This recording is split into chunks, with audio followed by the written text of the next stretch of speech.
విజయవాడలో ఒక 3 BHK లేదా 4 BHK ఫ్లాట్ చూస్తున్నారా? అయితే ఇది బందర్ రోడ్ కి దగ్గరగా ఒక మంచి ప్లెజెంట్ లొకేషన్ లో సేల్ కి వచ్చిన గేటెడ్ కమ్యూనిటీ ప్రాజెక్ట్. పక్కా వాస్తు, ఫుల్ ఎమ్యూనిటీస్ తో చాలా లగ్జరీస్ గా నిర్మించారు. సో మీరు గనక ఒక అఫోర్డబుల్ ప్రైసింగ్ లో 3 BHK 4 BHK ఫ్లాట్ సొంతం చేసుకుందాం అనుకుంటే ఇంకా ఆలస్యం చేయకుండా కింద డిస్క్రిప్షన్ ఉన్న కాంటాక్ట్ నెంబర్ కి వాట్సాప్ కాల్ చేయండి. Welcome to icon politics. నేను మీ హరిత.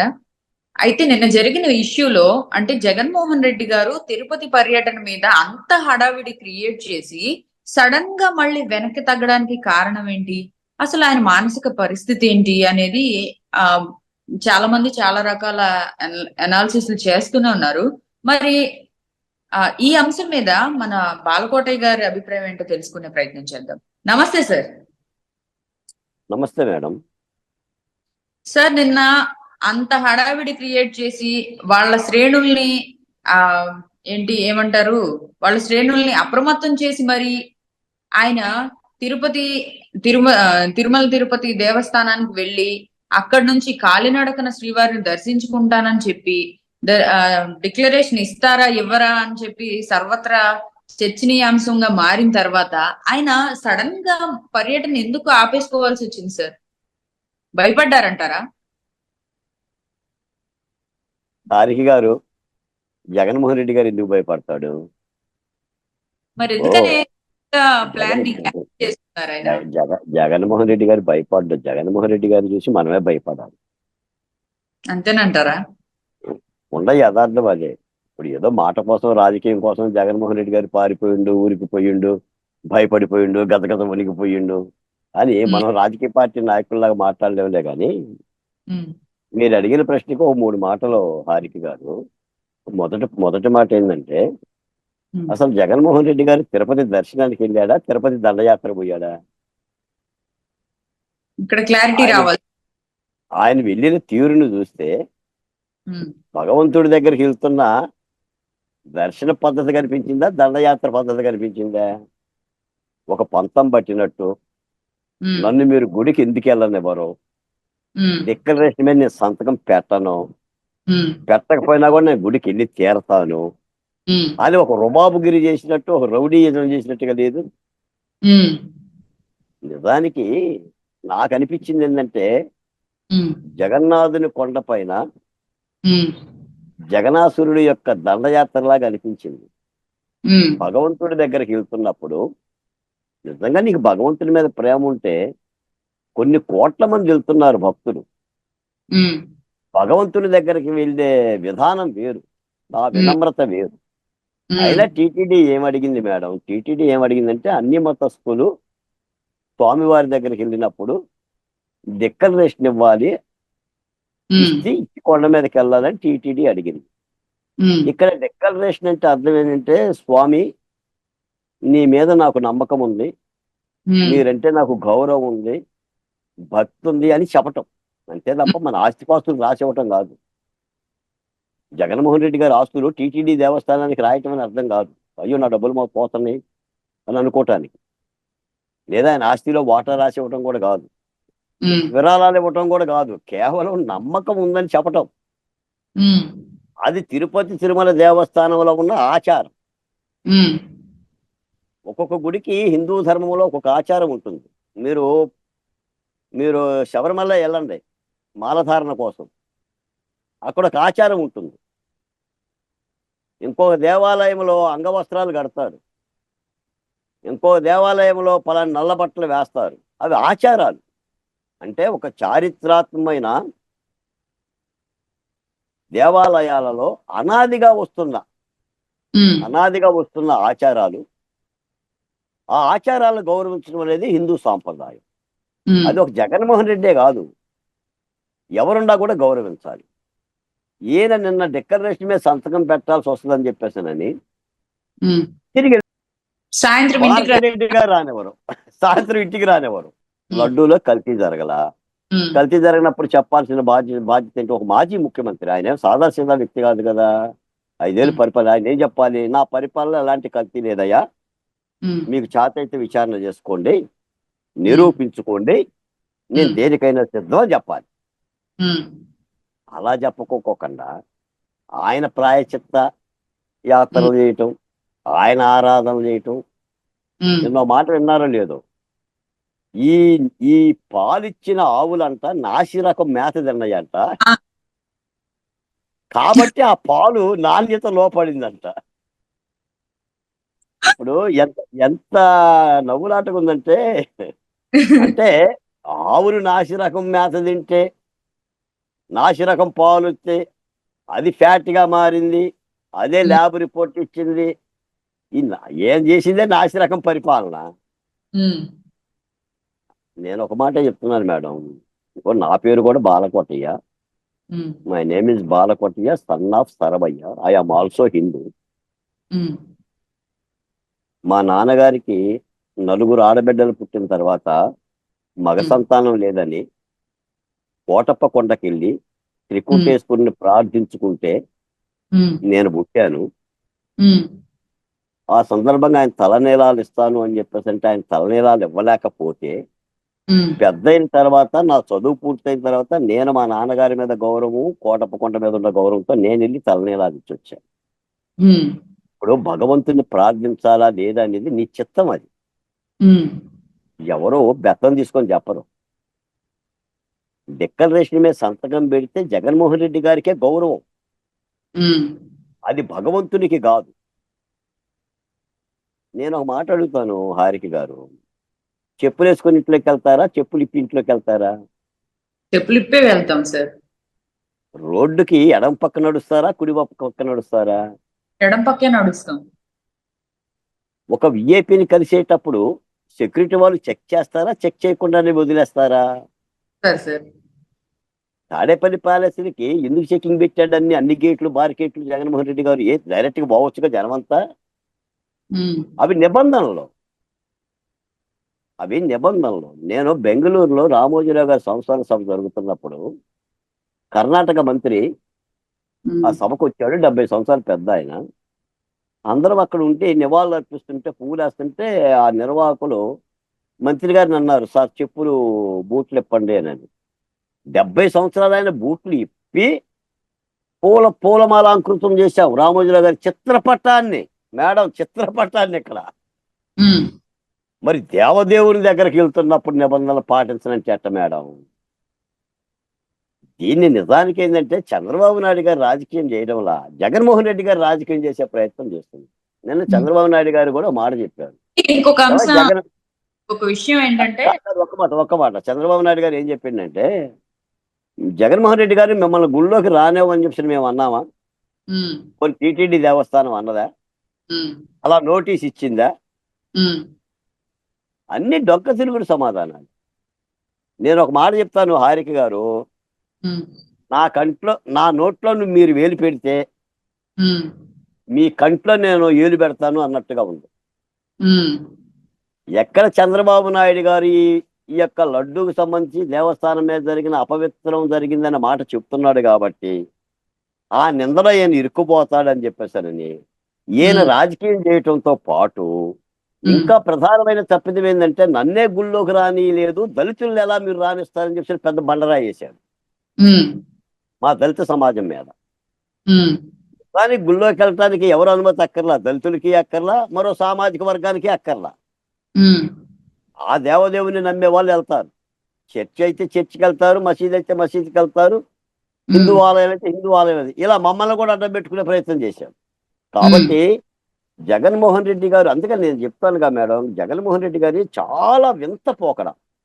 ఉమ్, ఎంత వింత పోకడంటే, ఈ దేశంలో దక్షిణాఫ్రికా ఒకటి ఉందని, ఉమ్, దక్షిణాఫ్రికాకి 3 రాజధానులు ఉన్నాయన్న సంగతి మనకు తెలియదు. ఉమ్, ఆ దక్షిణాఫ్రికాని తెచ్చేసి అమరావతికి అడ్డం పెట్టింది. ఉమ్. అక్కడక్కడ 3 రాజధానులు ఉన్నాయి, మనం ఆ 3 రాజధానులు కట్టుకో, అవి ఉండయో సచ్చిరియో మాకు తెలియదు. ఆ? అంటే ఇటువంటి వాదన అనమాట. తర్వాత ఇంకో మాట కూడా అన్నాడు, నా మతం మానవత్వం, రాసుకోండి అంటాడు. నేను అదే అడగబోయాను సార్ ఇందాక మిమ్మల్ని. కాదు కాదు హారిక్ గారు, ఎవరు రాసుకోవాలి? ఏ గుమస్తా రాస్తాడు? ఆయన మతం మానవత్వం అని ఆయనే రాయమనండి. ఇప్పుడు డిక్లరేషన్ ఫామ్ తీసుకొని నా మతం మానవత్వం అని జగన్మోహన్ రెడ్డి గారిని రాయమనండి. ఏ గుమస్తాను పెట్టాడు అక్కడ? ఏ సజ్జలు ఉన్నాడు అక్కడ రాయటానికి? ఆ? మానవత్వం గురించి జగన్మోహన్ రెడ్డి గారు మాట్లాడటం అంటే నవ్విపోదురుగాక నాకేంటి సిగ్గు అని వైఎస్ వివేకానంద రెడ్డి హత్య ఏ మానవత్వం? కోడికత్తి సీను 5 ఏళ్ల కారాగారం ఏ మానవత్వం? మాస్క్ సో అడిగితే హత్య చేసిన డాక్టర్ సుధాకర్ యొక్క మారణకాండ ఏ మానవత్వం? చెల్లిని అమరావతి మహిళల యొక్క కన్నీరు ఏ మానవత్వం? షర్మిలారెడ్డిని ఎల్లగొట్టడం ఏ మానవత్వం? సునీతారెడ్డిని తరిమేయటం ఏ మానవత్వం? ఏ మానవత్వం? మానవత్వమా, రాక్షసత్వమా, క్రూరత్వమా? మళ్ళీ రాక్షసత్వం అని చెప్పి చంద్రబాబు నాయుడు గారు ప్రభుత్వాన్ని అంటున్నారు కదా సార్, రాక్షస రాజ్యం అని. అంటే మనం కూడా ఏమైపోయిందంటే హారిక గారు, ఇదేదో సమాజం గుట్టకాల్చి మీదేసినట్టు చేస్తున్నారు. నాకు కూడా బాధాకరమైన విషయం ఏంటంటే, నేను చూస్తున్నాను మేడం, సోషల్ మీడియా చూస్తున్నాను, మీలాంటి జర్నలిస్టులు మాట్లాడుతున్న మాట వింటున్నాను. అందరూ కూడా ఏంటంటే వర్టికల్ గా హారిజాంటల్ గా చీలిపోయారు మేడం. ఇక్కడ నిజమేంటి అనే అంశంతో సంబంధం లేకుండా మీరు ఒకళ్ళని మొయ్యాలి, నేను ఒకళ్ళని మొయ్యాలి. ఓహోం ఓహోం భాయ్, ఓహోం ఓహోం భాయ్. పెద్ద పెద్ద మేధావులు కూడా తిరుపతి దేవాలయంలో అపవిత్రం జరిగిందా లేదనేది అంశాన్ని వదిలేసి మీరు జగన్మోహన్ రెడ్డి గారిని గుడి కిందికి రానిరని చెప్పిన కొందరు, డిక్లరేషన్ మీద ఎందుకు సంతకాలు పెట్టాలని కొందరు. ఆఖరికి ఎక్కడ పోయిందంటే ఇది మొత్తంగా హిందూ పురాతన ధర్మశాస్త్రాల వరకు వెళ్ళిపోయింది. ఎక్కడెక్కడో తవ్వుతున్నారు పాత చరిత్రకి, 1000 సంవత్సరాల వెనక్కిపోయి. అంత అవసరం ఏముందో మేడం?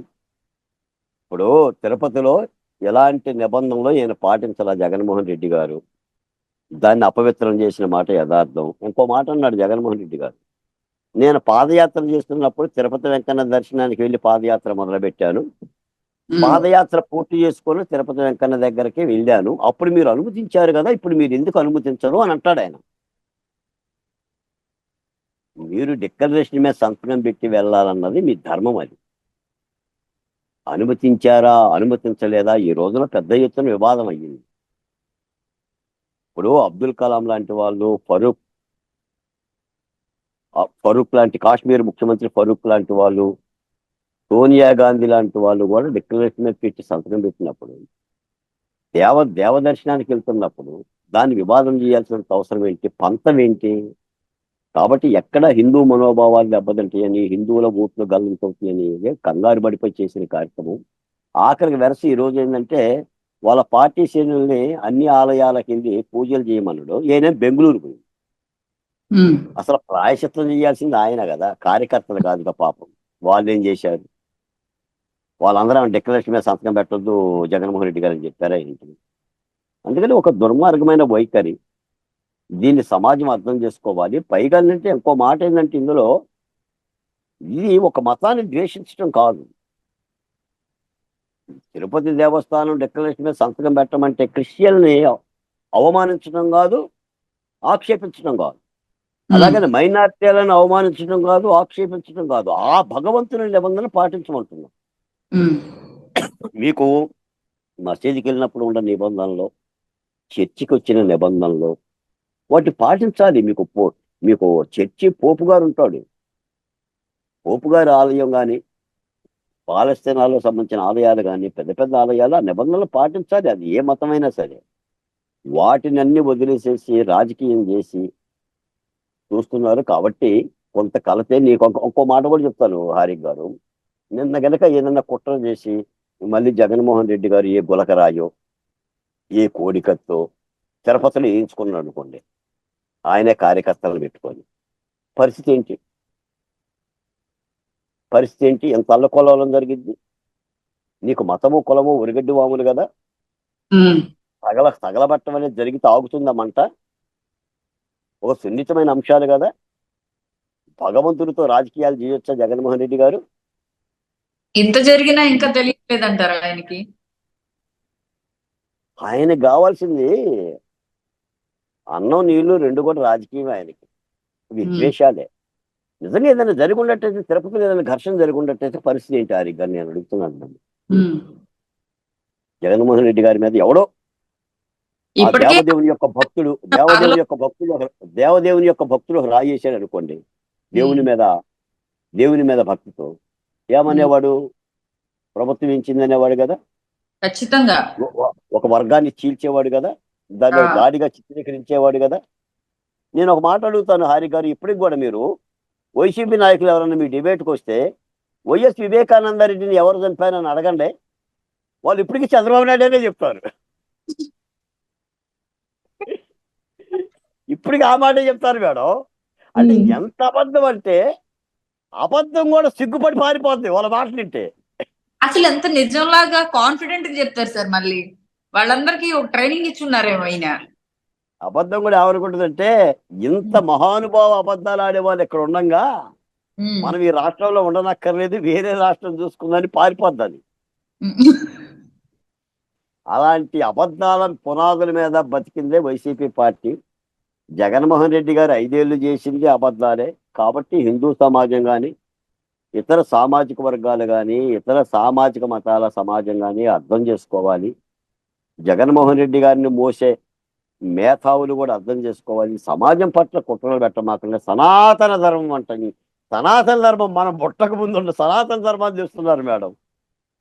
ఆ రోజుల్లో చరిత్రలో జరిగినాయి, మతాల మధ్య యుద్ధాలు జరిగినాయి, రాజ్యాల మధ్య యుద్ధాలు జరిగినాయి, ఒక మతం ఇంకో మతాన్ని కొట్టుకు తెచ్చింది. ఆధునిక సమాజంలో ఉన్నాం, చేతిలో సెల్ ఫోన్ ఉంది. ఎక్కడో ఉన్న హారిక గారిని ఎక్కడో ఉన్న బాలకోటయ్య మాట్లాడుతున్నాడు. ఈ ఆధునిక సమాజంలో కూడా ఇటువంటి కుచ్చిత్తు రాజకీయాలు ప్రేరేపించాలంటే ఎలా సాధ్యపడుతుంది? అది ఎక్కడ సనాతన ధర్మం, ఏనాటిది? ఆయనేమో జగన్మోహన్ రెడ్డి గారేమో అన్నమాచార్యులాగా సంకేతాలు చెప్తున్నాడు, ప్రెస్ మీట్ పెట్టి శంకరాచార్యులాగా ప్రవచనాలు చెప్తున్నాడు. కాగితాలు ఎలా తీసి ఆవులు నాశరకం, పాలు నాశరకం. ఏంటి మేడం అది? 2015లో 290 కొన్నారంట. అది కూడా ఒకటి చెప్పారు నిన్న, విన్నారో లేదో. 2017లో 290 కొన్నారు. మరి 2023లో ఎంత కొంటారు? 230 కొంటారా? పెరుగుతుందా? పెరుగుతుందా తగ్గుతుందా? మీరు ఖచ్చితంగా జగన్మోహన్ రెడ్డి గారి పాత్రికేయ సమావేశం కనుక మీరు చూస్తే మీరు నవ్వుకుంటారు మేడం. జబర్దస్త్ చూడనక్కర్లా, మీరు జబర్దస్త్ ప్రోగ్రాం చూడనక్కర్లా, ఈయన ప్రోగ్రాం చూస్తే చాలు. వాళ్ళ కార్యకర్తలే ముక్కుని వేలేసుకుంటున్నారు. నిన్న కూడా భూమన కరుణాకర్ రెడ్డి పాత్రికేయ సమావేశం పెట్టి అంటాడు, ఆయన పేరు కమిషనర్ కరుణాకర్ రెడ్డి, నేను పెట్టింది. ఆయన అంటాడు, 2 రెళ్ళు 4 అన్నందుకు గోండ్రాలు విసిరే సీమలో న్యాయం అవిభాజ్యం అన్నందుకు జైళ్ళు నోళ్లు తెరుచుకునే భూమిలో అని శ్రీశ్రీ గారి కవిత్వం చెప్తుండు. అంటే మేము న్యాయం మాట్లాడుతుంటే చంద్రబాబు నాయుడు గారు జైళ్ళు ఓపెన్ చేస్తున్నారు, అవసరం చేస్తున్నారని. నేను వైసీపీ పరిపాలనలో 5 ఏళ్లుగా చెప్పిన కవితే శ్రీశ్రీ కవిత. నేను చెప్పిన జైళ్ళు నోళ్లు తెరుచుకుంటుంది అన్నమాట ఇప్పుడు భూమన కరుణాకర్ రెడ్డి గారు చెప్తున్నారు, బాలకోటలాగా. కాబట్టి భూమి గుండ్రంగా ఉంది అని అన్నట్టుగా ప్రజాస్వామ్యంలో పరిపాలన కూడా గుండ్రంగానే ఉంటుంది. మీ ఇంటికి నా ఇల్లు ఎంత దూరమో నా ఇంటికి మీ ఇల్లు అంతే దూరం. ఆనాడు చెప్పాం, ఈనాడు చెప్తున్నాం, రేపు చెప్తున్నాం. చేసిన తప్పులకు ప్రాయశ్చిత్త పడండి, దేవదేవుని దగ్గర ప్రక్షాళన చేసుకోండి, విచారణను ఎదుర్కోండి. విచారణలో తప్పు ఉంటే దానికి సంబంధించిన ప్రభుత్వం చర్యలు తీసుకుంటుంది. విచారణలో ఏ తప్పు లేకపోతే శుద్ధపూసంలాగా మిగిలిపోయింది.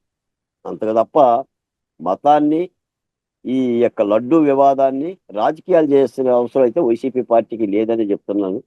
చంద్రబాబు నాయుడు గారు చాలా ఓపికగా సమాధానాలు చెప్తున్నాడు. ఆయన మీరు వింటే మాజీ ముఖ్యమంత్రి అని మాట్లాడుతున్నాడు. జగన్మోహన్ రెడ్డి గారి యొక్క ఉచ్చారణ చంద్రబాబు నాయుడు గారు అన్నమాట మాజీ ముఖ్యమంత్రి అని అంటున్నాడు. జగన్మోహన్ రెడ్డి గారు ఎప్పుడు అట్లా అనలా చంద్రబాబు నాయుడు గారిని, ముసలోడు అన్నాడు. ఇంకా వేరే వేరే పదాలతో దూషించారు, వాళ్ళ నాయకులు దూషించారు. కాబట్టి వైసీపీ ఇలా రాజకీయాలు చేసుకోవాలనుకున్నప్పుడు ఇప్పటికే ఆ దేవదేవునికి అపవిత్రం చేయటం వలన 11 వచ్చినాయి. ఇదే కనుక కంటిన్యూషన్ చేసుకుంటే, ఇదే ఆచారం కొనసాగితే ఆ 11 కూడా ఉండవని చెప్పి అనుకుంటున్నాను మేడం. ఇంకా పార్టీ నామరూపాలు లేకుండా పోతుందేమో సార్. ఆ పోయినా మంచిదే కండి రాష్ట్రానికి. ఇప్పుడు విలువ లేనప్పుడు ఎందుకండి మేడం? అవి నిబంధనలు మేడం. ఇప్పుడు పాటిస్తే జగన్మోహన్ రెడ్డి గారికే గౌరవం, అది దేవుడికి కాదు కదా. రాజశేఖర రెడ్డి గారు ఉండుంటే చెప్పుకునే వాళ్ళేమో. సరేలేండి sir. Okay, right. Okay sir, ఈ అంశం మీద మీ అభిప్రాయాన్ని తెలియజేసినందుకు ధన్యవాదాలు సార్. Thank you.